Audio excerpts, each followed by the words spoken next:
We're here because you were there. We've arrived from every corner of the planet to this nation to seek the fulfillment of the promise of America. We were promised a better life in our home countries, where we were told that privatizing water and electricity would make things run more efficiently. Instead, the quality remained almost the same, and the price was increased until it became an unaffordable luxury. Some corporations are more efficient in government, but their motivation is not the health or well-being of the people. It's only about profit. Everything else, their image, their human resources, their public relations, only exist to protect the reality behind it. Once upon a time, we were told that nationalization would prevent growth by limiting competition, that our countries were nothing without the companies that invested in us. And so they privatized everything. Everything in our country was owned by people that had no connection to our culture, by those who never had our interest at heart. They didn't care about our survival or well-being. They just wanted to turn a profit by raping the land, by exploiting our people, our industry, and our resources. They took everything we built and made it theirs. First by creating racism to justify slavery, building the capital for capitalism, and then when they gave us what they called liberty, everything we had was still owned by them.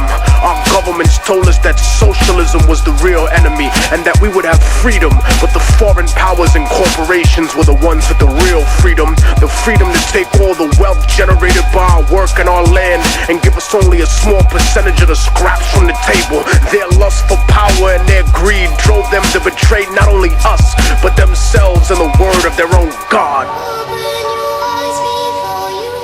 And while some used missionaries and donations to offset this abuse, other countries and companies were blatant with their crimes, using war, disease, and sanctions that killed millions. They supported corrupt governments that were almost like the old slave masters in their repression of the people, because their loyalty was to those who enabled them, installed them, and kept them in power.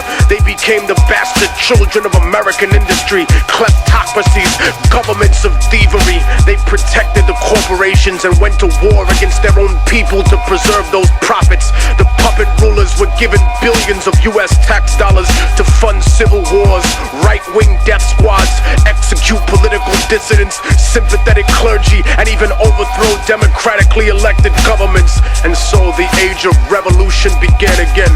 They painted it as godless terrorists versus the free world and the free market.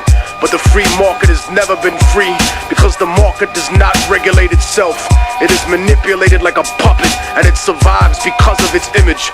Destroy the image and the enemy will die. Such is the same in the rap industry, for the major label superpowers treat the underground like the third world.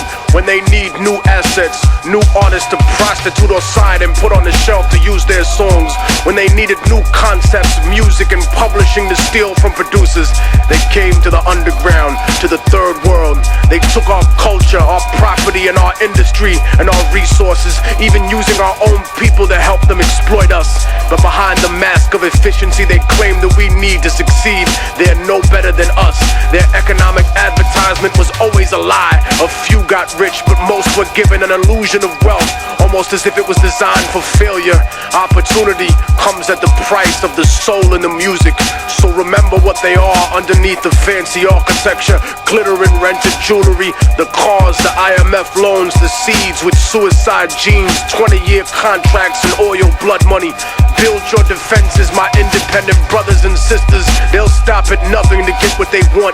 They paint the third world underground as savage and backward, but the superpowers are no less corrupt. They've just learned to disguise it better, cause they fix elections too. They embezzle tax money, they go to war for resources, they fund terrorism for their own benefit. And when there's enough at stake, history's taught us that they'll even assassinate their own presidents.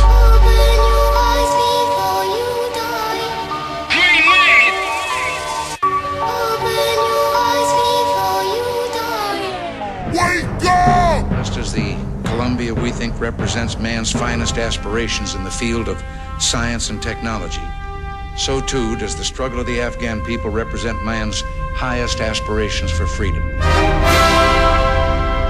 I am dedicating, on behalf of the American people, the March 22nd launch of the Columbia to the people of Afghanistan.